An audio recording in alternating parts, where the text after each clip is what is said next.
튀긴 자두님이 불컴 랭킹제는 좋지만 랭킹이 20 몇 위까지 있고 너무 어수선한 느낌이라 랭킹을 10위권까지만 딱 끊어주면 더 깔끔할 것 같아요. 저도 그런 생각입니다. 이게 너무 늘어서면은 관리하기도 힘들어요. 이거는 저번 대회 끝나고 검정 대표하고 인터뷰했잖아요.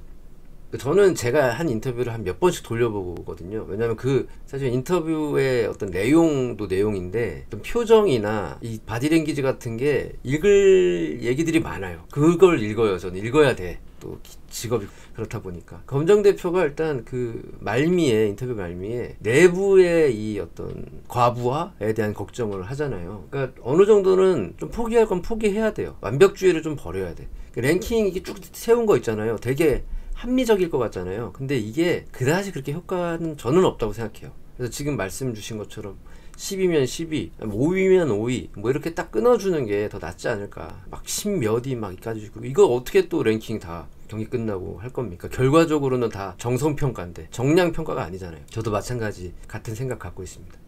상선 약수님이 정찬성 대표가 야차클럽을 어떻게 할 것 같나요? 불컴과 협업 가능성이 있다고 보시나요? 정찬성 대표는 야차클럽하고 뭔가 같이 하려고 하지 않을 겁니다. 그러니까 정찬성 대표의 성향 자체가 이 MMA라는 스포츠를 너무 사랑하고 대표 선수로서 스포츠 반열까지 올려놓은데 혁혁한 공을 세운 사람으로서 앞으로 본인의 대회도 ZFN도 그런 방향으로 가려고 하기 때문에 지금 나오는 좀 약간 언더그라운드에서 까는 이제 좀 매니악한 느낌의 그런 싸움에 대해서는 섞이지 않을 것 같고요. 지금 당장은 불컴과 협업하진 않을 거예요. 이게 지금 어떤 상황이냐면 검정 대표가 맥그리거예요. 예를 들면 막 물병을 던져 그리고 막 싸움을 걸고 막 트래시 토킹을 해.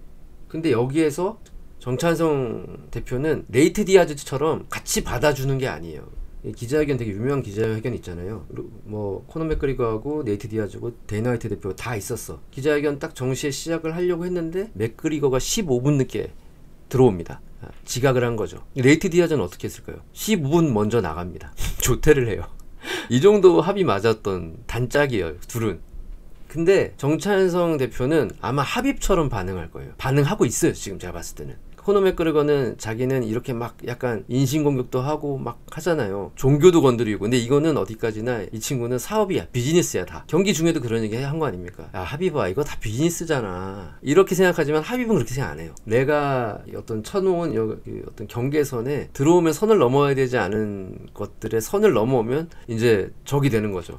그런 단계로 접근을 하는 것 같아요. 그래서 지금 당장은 양쪽은 섞일 수는 없고 치열한 경쟁 관계로 갈 건데, 이게 이제 선의의 경쟁으로 갈 겁니다. 그럼 둘이 반칙을 하거나 그럴 일은 없는 건데, 그래서 저는 그걸 재밌게 보려고 하는 거죠.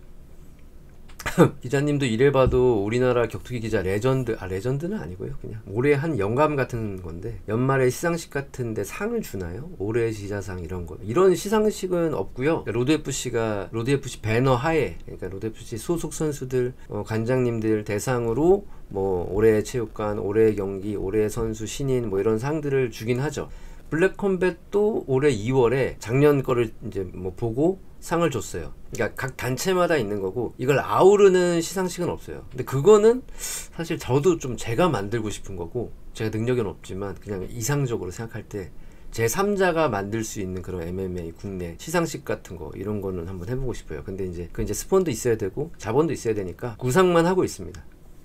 갓가님, 이거 좋은 얘기를 해주셨네. 솔직히 어플릭션도 처음엔 엄청난 규모다, UFC보다 더 자산 규모 크다 했었는데 결국엔 허울 뿐이었음. 이 두 번째까지 했을 거예요. 어플릭션이라는 이 어페럴 회사가 있어요. 그 첫 번째 대회에 메인 이벤터가 효도르 알롭스키가 첫 번이었나? 팀 실비아가 1번이었나? 하여튼 효도르를 내세워서 대회를 이렇게 두 번을 열어요.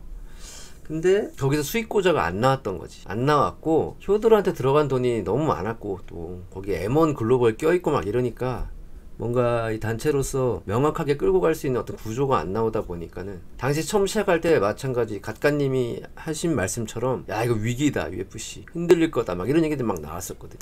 근데 지금 갓가님은 아마 예전에 어플릭션하고 지금의 ZFN이 비슷한 포지션 아니겠느냐라고 얘기를 하시는 것 같은데, 글쎄요, 그건 또 봐야 되겠죠. 봐야 되는데, 저는 정찬성 대표가 ZFN이 정찬성이란 브랜드에 비해서는 어떤 세력 자체의 크기나, 그러니까 뭐 예를 들면 선수, 계약된 선수의 풀, 그러니까 뭐 로스터의 크기, 그다음에 관계된 체육관의 크기, 이런 게 크지는 않다고 봐요 지금. 근데 그걸 어떻게 키울 것이냐라는 거에서 정찬성 대표는 UFC 직행 라인을 뚫으면 일단 UFC 가려는 사람들이 많이 우리 쪽으로 올 것이고, 그럼 자연스럽게 탁 커지지 않겠냐, 이렇게 생각을 하고 있는 것 같은데, 그게 생각대로 잘 안 될 거예요. 제 생각이긴 한데, 그게 착착착 이렇게 딱 없습니다. 모든 비즈니스는 결국에 사람 대 사람이기 때문에 정찬성 대표가 더 움직여야 됩니다. 결과적으로 더 움직이고, 스킨십 필요하고, 사람들 만나고, 예전하고 좀 거리가 있었던 사람들도 또 만나서 얘기해보고, 그러니까 예전 정찬성이 아니라 정찬성 대표로서의 다른 면모들을 지금 보여줘야 될 시기예요. 그런 이제 도전이 앞에 다가와 있는 거죠. 근데 정찬성 대표는 아마 UFC 직통 라인, 이거를 되게, 이게 어떤 그 유인책이 돼서 인센티브가 돼서 쫙 모여들 거라고 생각했겠지만, 그리고 지금 그 직통 라인을 확실하게 보여주지도 못했고, 만약에 보여준다고 하더라도 쫙 모이지는 않아요 또. 물론 모이는 효과는 있겠지만, 여기 플러스 정찬성 대표의 스킨십이 필요하다, 결과적으로는. 직통의 현실성이요? 글쎄요, 일단은 정찬성, 사람 정찬성이요, 그 박선영 아내 박선영 씨도 그 얘기를 했지만 거짓말을 못해요. 그러니까 너무 솔직해서 탈인 사람이에요. 근데 일단 절반의 성공을, 절반을 받아들였다는 거에 그 절반이 어느 정도 범위인지는 모르겠지만, 만약에 그 절반 안에 직통이 있냐 없냐, 저는 이게 궁금한 거거든요. 저는 퍼센트로 따지면 그 절반 안에 들어갈까 아닐까니까 50%라고 보겠습니다. 아, 방배동님, 고티형님, 랭크5의 이불을 플랫폼화하는 건 어떠세요? 예를 들어 구독자 게시판을 만들어 자유롭게 글을 쓰게 하고 주간 또는 월간 랭크5를 선정해 주시는 식으로 말이죠. 와, 방배동님은 진짜, 이거는 진짜 그냥 오래전부터 제가 생각해 왔던 거예요. 너무 진짜 핵심을 잘 알고 계십니다. 그렇게 이제 하려고 노력을 하는 건데, 인력이라는 게 일단 확보가 좀 돼야 돼서, 그리고 일단 랭크5 자체가 정성욱 기자가 운영을 하고 있는 것이고, 시간이 좀 필요한데 제 방향성은 글로 가 있습니다. 그러니까 방배동님이 너무 좋은 말씀 해주셨습니다. 그러니까 중간중간에 좀 아이디어 있으면 저한테 좀 주세요. 이런 거 너무 좋습니다 진짜. 이한님, ZFN 대지는 거의 다 알고 계신가요? 뭐 알고 있다고 봐야죠. 그냥 저는 기대가 됩니다. 여기까지 하겠습니다. 12월이 기대가 된다. 굉장히 기대가 된다. 아, 펜타토닉님, 이게 지금 여기 계신 분들이 완전 찐인데, 보니까 이게 농도가 너무 짙은데 지금. 오, 이거는 거의 진짜, 이 정도의 어떤 관점을 가지고 격투기 보시는 분들이 모여있는 라이브가 있을까요? 진짜 약간 너무 퀄리티 높은데? 펜타토닉님이 국내 선수들이 얼마나 진짜 경쟁을 원하는지가 사실 의문이네요. 이게 바탕이 되지 않는다면 직행 루트가 무슨 의미가 있을까요? 라는 댓글 주셨습니다. 좋은 의견이십니다. 결과적으로는 경쟁을 해야 되는데, 이게 언제부턴가 이력서에 이제 스펙 쌓듯이 한 줄 넣듯이 승리 연승이 이제 필요하다 보니까, 근데 그게 이제 지금은 UFC도 승리의 숫자도 필요한데 퀄리티도 따집니다. 누굴 이겼는지, 어떤 단체에서 어떤 타이틀을 가지고 있는지, 이런 것도 좀 따져요. 그래서 이제는 단순히 숫자로만은 될 수 있는 부분이 아니다. 뭐 근래 있었던 일 중에 수정된 룰로 싸운 경기에 대한 승수는 또 지운다거나 이런 것도 있잖아요. 이게 자체적으로 전적을 관리하는 테플로지나 이 셔독 같은 데서 자체적으로 그걸 걸러내기도 하고, 이런 움직임도 있지 않습니까? 그러니까 이거는 예전에는 숫자로만 보다가 전적을, 이제는 숫자 플러스 퀄리티까지 보는 거예요.